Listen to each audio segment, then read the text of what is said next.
ఎన్నికల్లో ఇచ్చిన హామీ ప్రకారం సూపర్ 6లో భాగంగా మరొక ప్రతిష్టాత్మకమైన పథకం స్త్రీ శక్తి. ఆగస్టు 15న మధ్యాహ్నం 3 తర్వాత రాష్ట్ర వ్యాప్తంగా ఉచిత బస్సు సౌకర్యం మహిళలకు ప్రారంభమవుతుంది. పబ్లిక్ ట్రాన్స్పోర్ట్లో ఎవరైతే ఆటో కార్మికులు ఉంటారో వాళ్ళకి సంబంధించి అండ్ అదేవిధంగా ప్రయాణికుల్లో మగవాళ్ల పరిస్థితి ఏంటి, మరి మగవాళ్లకు సంబంధించి బస్సు ఛార్జీలు ఎంత భారం కాబోతున్నాయి, దీనిపైన విజయవాడ సిటీలో గ్రౌండ్ రియాలిటీ అండ్ ఒపీనియన్ ఏ విధంగా ఉందో ఈ వీడియోలో తెలుసుకుందాం. ఇవాళ చూసుకున్నట్లయితే 3ంటికి ఉండవల్లిలోని ప్రోగ్రామ్ స్టార్ట్ అవుతుంది. ఉండవల్లి కేవ్స్ దగ్గర ఈ ప్రోగ్రామ్ పెట్టారు. రాష్ట్రం అంతా మహిళలకు ఉచిత బస్సు ప్రయాణం అంటున్నారు. ఎలా ఉంటుంది? అసలుకే ఇబ్బందుల్లో ఉన్న ఆటో కార్మికులకు మళ్ళీ ఇది ఒక ఇబ్బందే కదా, ఎలా అనిపిస్తుంది? వాహన మిత్రాలు ఇచ్చి కొంచెం ఆటో వాళ్ళని ఆదుకుంటే ఈ సర్కారు వర్కులకి కొంచెం బాగుంటుందని మా అభిప్రాయం అండి. జనరల్ గా రోజుకి ఎంత తోలుతూ ఉంటారు? ఈ రోడ్ల నిమిత్తంగానే ఫైనాన్షియల్ కట్టాలి, ఒక పక్క కేసులు, ఇవన్నీ ఎలా ఉంటాయి? ప్రస్తుతానికి అయితే ఆటో వాళ్ళకి ఏం బేరం లేదండి. ఏ సర్వీస్ బేరం అసలు లేదు. ఏదో స్కూల్ పిల్లలు చిన్న చిన్న కిరాయిలు ఉంటే తోలుకోవడం తప్ప ఆటో వాళ్ళకి చాలా బతకడం కష్టం అయిపోతుంది. ఇంకేం లేదండి. రియాలిటీ చూసుకుంటే వేరేలాగా ఉంటుంది. ఆధార్ కార్డు మీద రాష్ట్రం అంతా అంటే కనుక మరి మనకు బుక్ ఎలాగంటారు? పరిస్థితి రేపు పరిస్థితి ఏంటి, ఎలా ఉంటుంది అంటే ఫాస్ట్గా ఉచితంగా వస్తుంది కాబట్టి ఇంకో పావుగంట ముందే లేచి వస్తారు కదా వీళ్ళు. అవునండి, జరిగేది అదే కదా. అవునండి, ఉచితం కానప్పుడు ఏదో ఒక ఆటో పట్టుకుని వెళ్దాం అనుకుంటారు. ఉచితం అంటే ఇంకొక అరగంట ముందే ఉంటారు కదా. అవునండి, మరి ఎలా ఉండబోతుంది? అరగంట ముందు అంటే ఇప్పుడు బస్సు ఫ్రీ అన్నారు. ప్రతి ఆడవాళ్ళకి కొంచెం బెనిఫిట్స్ ఉంటుంది. బెనిఫిట్స్ ఉంటుంది. ఆటో వాళ్ళు కూడా కొంచెం చూడాలి కదండి. ఆటో వాళ్ళు కొంచెం చూడాలి. ఆటో వాళ్ళు చాలా మంది మోటార్ రంగాల మీద ఉన్నారు. ఆటో వాళ్ళు ఒక్కదాని మీద కాదు, టైర్లు, ఎలక్ట్రీషియన్స్, మెకానిక్లు చాలా మంది ఉన్నారు. దీనికోసం గవర్నమెంట్ వాళ్ళు కొంచెం చూసి చేస్తే బాగుంటుందని మన అభిప్రాయం. ఇంకేం లేదు. మహిళలకి సంబంధించి ఏదైతే కూటమి ప్రభుత్వం చెప్పినట్టుగా ఈ రోజు మధ్యాహ్నం 3ంటికి ఉండవల్లిలో ఈ ప్రోగ్రామ్ స్టార్ట్ అవుతుంది. పేరు స్త్రీ శక్తి, మహిళలకు ఉచిత బస్సు ప్రయాణం. మరి ఏమంటారు? ఒక పక్క ఆటో కార్మికుడి పరిస్థితి ఏంటి? రేపటి నుంచి ఒక అరగంట ముందే ఉంటారు మహిళలు ఉచితం అనగానే. మరి దీనిపైన ఏమంటారు? ఇప్పటికే రిపేర్లని ఇవన్నీ చూస్తుంటే చాలా బాధగా ఉంది. మరి మీ భుక్తికి సంబంధించి ఎలా ఉంటుంది? ఇప్పటికే సర్వీసులు లేవంటున్నారు. మాకు ఇదివరలాగా లేవండి. ఫ్రీ బస్ అంటే మళ్ళీ ఎవరు ఆటోలు ఎక్కరు. ఆటోలు ఎవరు ఎక్కరు, మా ఆటోలు కూడా ఎక్కరు, మా ఆటోలు ఎక్కరు ఎవరు కూడా. ఇంకోటి ఏంటంటే మాకు వాహనమిత్రులు ఇస్తున్నారు. మళ్ళీ ఏమో పద్దాగా రిపేర్ వస్తూ ఉంటాయి మాకు. ఇంకేంటి ఏంటంటే ఇప్పుడు గవర్నమెంట్ కూడా మాకు సాయం చేయాలని కోరుకుంటామండి. మేము కూడా పర్టికులర్గా చూసుకుంటే ఈ యొక్క సిటీ సర్వీసులు కానించి ఎక్స్ప్రెస్ల వరకు రాష్ట్ర వ్యాప్తంగా అంటున్నారు. తీర్థయాత్రలకు వెళ్ళొచ్చు అంటున్నారు, ఎక్కడికైనా తిరగొచ్చు అంటున్నారు. ఒక లిమిటేషన్ ఇచ్చారు. మరి ఇప్పటికే 40% ఆక్యుపెన్సీ ఉంది. ఇది పెడితే 65% వస్తుంది అంటున్నారు. మరి టికెట్ కొన్న మగవాడి పరిస్థితి అదేనండి ఇప్పుడు నేను చెప్పేది. ఇప్పుడు మగవాళ్ళ పరిస్థితి ఏంటి కాదు, మా పరిస్థితి ఏంటి తెలియట్లా మాకు. నేను నెల 15,500 కిస్తీ కట్టుకోవాలి. నేను ఇంట్లో మా పిల్లలు ఇద్దరు మగ పిల్లలు, నాకు వాళ్ళ స్కూల్ ఫీజు కట్టాలి. ఎట్లా తెలియట్లా, మైండ్ పోతుంది. ఇంకా అప్పుడు పాలు అయిపోతున్నా, ఇంకా అప్పుడు పాలు అయిపోతా. ఈ ఆడు చేయడం ఇంకా చేసేది ఏం లేదు. ఇంకా సుమారు పర్ డే ఎంత వస్తుంది? ఇంత కాంపిటీషన్ ఉంది. ప్రెసెంట్ పక్కన బళ్ళు కూడా వస్తున్నాయి కాబట్టి ఊళ్ళలో నుంచి మార్నింగ్ పూట ఇక్కడ సరిహద్దుల్లో పెట్టేసుకుని పొద్దున్నే వచ్చి మళ్ళీ దిగుతున్నారంట కదా, నిజమేనా? అవునన్నా, మామూలు ఆటో బండ్లు కూడా వస్తున్నాయి, వదిలేసారు. సిటీ బళ్ళు ఉండేది, బస్సు ఉండేవి, ఆటోలు ఉండేవి. ఇప్పుడు ఆటో బండి జీకొండూరు కానీ మన అన్ని బండ్లు వస్తున్నాయి అన్న. ఇప్పుడు అందరూ ఆటోలుగా మనం చేసేది ఏం లేదు అనుకున్నా. కానీ బాగా ఇబ్బంది ఉంటుంది అన్న. ఇప్పుడు కేసులతో కూడా ఇబ్బంది పడుతున్నారు. కేసులు బాగా వస్తున్నారు. ఆ కేసులు ఆపేస్తున్నారు. ఎక్కడ పడితే పొద్దున్న 7 కాడ నుంచి మా కేసులు ఆపేస్తున్నారు. బండి ఆపేస్తున్నారు. బాగా అన్నీ ఉన్నాయి అన్న. నాకు కాగితాలు ఉన్నాయి, చెట్లు అన్నీ ఉన్నాయి. ఒక పక్క శారీరక శ్రమ, ఏదైనా పర్సనల్ గా హెల్త్ ప్రాబ్లమ్స్ ఎక్కువ ఉంటాయి, ఎక్కువ ట్రాఫిక్ లో ఉంటారు కాబట్టి.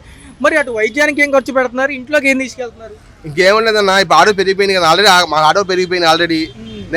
రోజు 1000 రూపాయలు తోలుతా నేను. 300 రూపాయలు గ్యాస్ పోయిద్ది అన్న. 700 మిగులుతాయి అన్న. 700 రూపాయలు ఏం సంపాదించి పెట్టినా? రిపేర్ ఏం కట్టినా? ఇంట్లో ఏం కట్టాలన్న? పిల్లలకి 2 మగ పిల్లలు, నాకు ఫీజులు ఏం కట్టాలన్నా? నేను ఇదివరకు కానీ బాగుండేది. ఆటో తక్కువ బాగా తోలుకున్నాను. ఇప్పుడు ఆటోలు ఎక్కువ అయిపోయింది కాబట్టి 1000 రూపాయలు పోతే 1000 రూపాయలు వస్తారు ఉన్నా.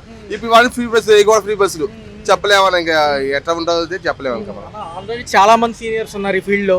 మరి చూసుకుంటే ఇంత ఇబ్బందిగా కుటుంబాలు నడపాల్సి వస్తుంది. ప్రభుత్వం ఆలోచించి అదే తొందరగా చేయొచ్చు కదా కొంచెం. అదేనన్నా, మేము కూడా ఆటో వాళ్ళకి కూడా మొన్న డిమాండ్ చేసాం. మా వాళ్ళు కూడా చెప్పారు, మాకు కూడా సంక్షేమ బోర్డు పెట్టమని చెప్పి అడిగారు. వాళ్ళకి సహాయం చేస్తాను మేము కూడా బతకగలం. ఇంక లేకపోతే ఆటో తిప్పుకోవడం, ఫైనాన్స్ ఇచ్చేయడం. ఇంకా ఫైనాన్స్ ఇచ్చేయడం. ప్రభుత్వంలో 10,000 అందినాయి అన్నారు, నిజమైనప్పుడు ఏమన్నా? 10,000 అందినాయి, వేసాడు. 10,000 వేసాడు.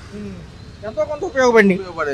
ఈసారి కూడా కొంచెం ఇస్తే త్వరితగతిన బాగుంటుంది. అంతేనన్నా. ముందుగా స్వాతంత్ర దినోత్సవ శుభాకాంక్షలు తెలుపుతూ మరి ఆగస్టు 15 ఈ రోజు మహిళలకు ఉచిత బస్సు ప్రయాణం.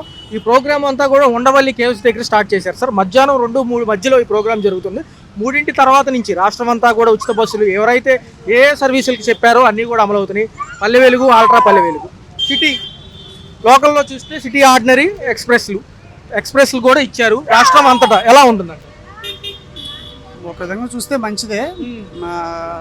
పేదవాళ్ళు అది ఎఫర్ట్ చేయని వాళ్ళు కూడా చాలామంది ఉన్నారు కాబట్టి దానివల్ల రాష్ట్రంలో ఉన్న ఆడవాళ్ళకి ఉపయోగం అనిపిస్తుంది. కానీ ఒక విధంగా చూస్తే ఆటో వాళ్ళని కూడా కొంచెం దృష్టిలో పెట్టుకుంటే బాగుంటుందని మా ఉద్దేశం. ఎందుకంటే సాధారణంగా ఆటో డ్రైవర్లు ఎక్కువ ఎక్కేది ఏంటంటే మ్యాక్సిమం ఆడవాళ్ళు ఎక్కువ ఎక్కుతారు. 60% to 40% రేషియో చూసుకున్నా కానీ ఆడవాళ్ళు ఎక్కువ ఎక్కుతారు. దానివల్ల వాళ్ళకి వచ్చే ఆదాయం పోతుంది. ఇప్పుడు తెలంగాణలో చూస్తున్నాం, అక్కడ ఫ్రీ బస్ పెట్టడం వలన ఆటో వాళ్ళు ఎంత ఇబ్బంది పడుతున్నారు, ఎంతమంది ఎన్ని విధాలుగా చూస్తున్నాం. కాబట్టి మన రాష్ట్రంలో కూడా సేమ్ అదే రిపీట్ అవుద్ది. అది దీనికి పెద్ద తేడా ఏం లేదు. మొదట్లో జిల్లాలు అనుకున్నప్పటికీ కూడా వ్యతిరేకత వస్తుందని రాష్ట్రాల మధ్యలో అమలు చేశారు సార్. మరి ఈ రాష్ట్రం అంతా తిరగడం అంటే కనుక రేపు రద్దీ సమయంలో కూడా అమలు ఉంటుంది అంటున్నారు. మరి పండగ టైంలో పెంచే రేట్లు మగవారి పైన పడుతాయా? ఒక ఎక్స్ప్రెస్ బస్ ఎక్కినప్పుడు 60% ఆక్యుపెన్సీ పండగ రద్దీ సమయంలో ఆడవాళ్ళకు ఉంటే మరి మగవాడు నుంచుంటారా టికెట్ తీసుకుని? మగవాళ్ళకు కొన్ని సీట్లు కేటాయిస్తున్నారని చెప్పారు కదా, ఇంకా అడ్జస్ట్ అవడం, ఇంకా చేసేది ఏం లేదు. ఇంకా ప్రభుత్వం ఒక నిర్ణయం తీసుకుందంటే ఆ నిర్ణయానికి అనుగుణంగా రాష్ట్రంలో ప్రజలు ఉండాల్సింది. ఇటుపక్క ఆటో కార్మికుల పరిస్థితి ఏంటి సార్? బస్సు అందిపోయినా ఏదో ఆటోకి వెళ్ళిపోవచ్చని వర్కింగ్ ఉమెన్స్ కానివ్వండి, విద్యార్థులు కానివ్వండి రెడీగా ఉంటారు. అందులోని కాలేజ్ సమయాలు దాటుకుంటూ వెళ్ళడానికి ఆటో ఒక సర్వీస్. మరి ఇందులో ఈ ట్రాన్స్పోర్ట్ రంగంలో పబ్లిక్ సర్వీస్లో వాళ్ళు కూడా ఉన్నారు కాబట్టి ఎలా ఉంటుంది చూడండి. ఆటోలు ఎప్పుడైతే ఒకసారి ధర్నాలు ఎప్పుడైనా జరిగితే చూడండి, ప్రజలు బస్సులు అందక, ఎందుకంటే చాలని బస్సులు అందక బస్సులు ఏలాడబడుతూ వెళ్ళడం అనేక సందర్భాలు చూసాం. ఇప్పుడు ఆటో వాళ్ళు ఆటో యొక్క ఉపయోగం ఏంటో, ఆటో యొక్క ఏమంటారంటే దాన్ని ఏమంటారు, వాళ్ళ ఉపయోగం చాలా ఉంది. ఇప్పుడు వాళ్ళ పరిస్థితి ఎలా ఉందంటే వాళ్ళ పరిస్థితి దయనీయమైన పరిస్థితి. వాళ్ళు మొన్న ఒకసారి నేను విన్నాను ఒకళ్ళ దగ్గర, మాకు వచ్చే 500 ఏదో 1000 రూపాయలు మా పిల్లల్ని పోషించుకోవడానికి లేదా వాళ్ళ స్కూల్ ఫీజు కట్టుకోవడానికి ఉపయోగపడుతుంది అని అన్నారు. ఇప్పుడు వాళ్ళ పరిస్థితి చూస్తుంటే చాలా దారుణం. ఎందుకంటే కేవలం ఆటో మీదే ఆధారపడి బ్రతికే వాళ్ళు చాలామంది ఉన్నారు. వాళ్ళు ఇప్పుడు కనీసం వాళ్ళ కుటుంబాన్ని కూడా పోషించుకోలేదో తెలియని పరిస్థితిలో ఉంటారు. ఇప్పుడు ఒక పక్క డైలీ తోలే ఒక 1000 రూపాయలు తోలే ఆటో పర్సన్ 300 గ్యాస్ అంటున్నారు, కేసులు ఫైన్లు అంటున్నారు, రిపేర్లు అంటున్నారు. ఒక పక్క ఇంటికి ఏం తీసుకెళ్లాలంటున్నారు. 2 పిల్లలు ఉంటే బాగా భారంగా నడుస్తుంది అంటున్నారు. ఇలా ఉంటే ఎలా సార్ పరిస్థితి? అట్టహాసంగా మొదట్లో ప్రారంభోత్సవానికే ఇవి కనపడతాయి అంటారా? లాంగ్ టర్మ్ మీద వర్కౌట్ అవుతుందా? 4 ఏళ్ళు సమయం ఉంది కదా, మరి లాంగ్ టర్మ్లో చేయొచ్చండి, చేసే అవకాశం ఉంది. ఎందుకంటే వాళ్ళు మాట ఇచ్చారు కాబట్టి ఆ మాట నిలబెట్టుకునే ప్రయత్నాల్లో ఇవన్నీ చేస్తున్నారు. అంటే ఆర్టీసీ ఎప్పుడు చూసుకున్నా కూడా నష్టాలనే ఉంటుంది ఏ ప్రభుత్వాలు వచ్చినా. గత ప్రభుత్వాలు చూసుకున్నా, అంతకుముందు ప్రభుత్వం స్థలాలు తాకట్లో ఉంటాయి, లోన్లు ఉంటాయి ఎక్కడ చూసుకున్నా. ఇటుపక్క కాంట్రాక్ట్ కార్మికులు టెంపరీ నుంచి పర్మనెంట్ చేయాలని ఈ పాత సాధకాలు. మరి ఇప్పటికే అత్యంత భారంగా నడుస్తుంది ఆర్టీసీ పైన. ఇదొక భారం కదా, రేపు మళ్ళీ నిత్యావసర సరుకులు, కరెంట్ ఛార్జీలు, మళ్ళీ ఇంటి పనుల మీద పడుతుంది కదా. ఇది ఆర్టీసీ మీద భారం కాదు, ప్రజల మీద భారం. ఇప్పుడు ఆర్టీసీ నష్టపోవడం వల్ల ఆర్టీసీ ఒక సంస్థ కాబట్టి ఆ సంస్థకు భారం ఉండదు. ఆ సంస్థకు వచ్చే అప్పులన్నీ సాధారణ ప్రజలకి, ట్యాక్స్ పేయర్స్కి, మిడిల్ క్లాస్ వాళ్ళకి వాళ్ళ మీదే పడుతుంది తప్పితే. ఇప్పుడు కరెంటు బిల్లులు ఉన్నాయి, ఎన్నో నెలల నుంచి ఈఎంఐలైనా వస్తున్నాయి. 500 వచ్చేవాడికి ఇప్పుడు 1500 వస్తుంది. నేనే దానికి ఎగ్జాంపుల్. అంటే సేమ్ అదే కరెంటు, సేమ్ అదే కన్జంప్షను, సేమ్ అదే టైమింగు, 500 ఉన్న బిల్లు 1500 రావడం అంటే ఆ 1000 రూపాయలు ఎక్కడి నుంచి పడుతుంది? ఈ విధంగా ట్యాక్సులు, ఈ విధంగా అమ్మఒడిలు, ఇంకా ఇవన్నీ ఉన్నాయి కదా, దాని ద్వారానే ఇవన్నీ జరుగుతున్నాయి. కాబట్టి ఏంటంటే నేను చెప్పాల్సింది ఏంటంటే, ఇప్పుడు ఆటో ఒక వ్యక్తి సొంత ఆటోలో వాళ్ళు ఉండరు, అందరూ సొంత ఆటోలో వాళ్ళు కాదు, అందరూ అద్దెకు తీసుకునే ఆటో వాళ్ళు ఉంటారు. వాళ్ళు రోజుకు 350-450 అద్దె కట్టాలి. వాళ్ళకి పెట్రోల్కి కానీ గ్యాస్కి కానీ కనీసం 200-300 అవుతాయి. వాళ్ళు సంపాదించే 1000, 500, 700, 800 ఎంత వస్తాయి వాళ్ళకి?